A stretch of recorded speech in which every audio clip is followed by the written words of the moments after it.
যেই মেয়েটা ছোটবেলা থেকে বুঝতার, আবদার বায়না খুব একটা করে না, সেই মেয়েটার জন্মদিন বাবা মার কখনো মনে থাকে না। অন্যদিকে যে মেয়েটা রকচটা, জন্মদিন আসার 2 মাস আগে থেকে পুরো বাড়ি মাথায় করে তোলে, এটা কিনে দিতে হবে, ওটা কিনে দিতে হবে, পার্টি করতে হবে, দাওয়াত দিতে হবে বলে নাছোড়বান্দার মতো জিদ করতেই থাকে। তার জন্মদিনে বাবা মা ধার করে হলেও আয়োজন করে। যেই মেয়েটার জীবনে অভিযোগ তেমন নেই, তার জন্য ঘটা করে কেউ পাত্র দেখে না। যেই সম্বন্ধেই আসুক পারলে তার গলাতেই ঝুলিয়ে দেয়।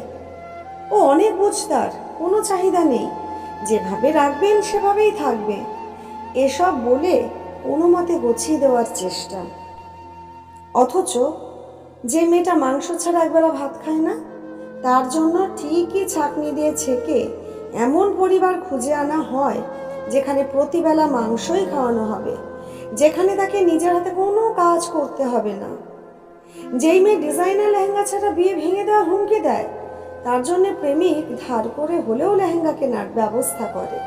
কিন্তু যেই মেয়ের স্বামীর ভালোবাসা, স্নেহ আর মনোযোগী একমাত্র চাওয়া, তার জন্য অনেক সময় একটা গোলাপও ওঠে না হাতে।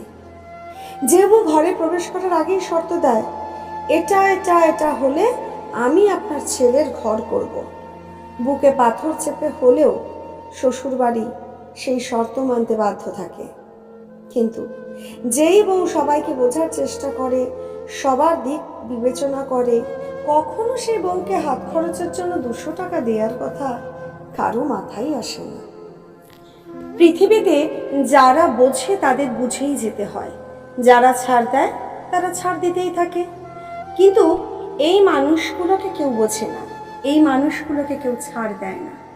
পৃথিবী শক্তের ভক্ত, নরমের জম, যে সঠিক হওয়ার পরেও তর্ক এড়ানোর জন্য গল্পটা আড়ালে রাখে।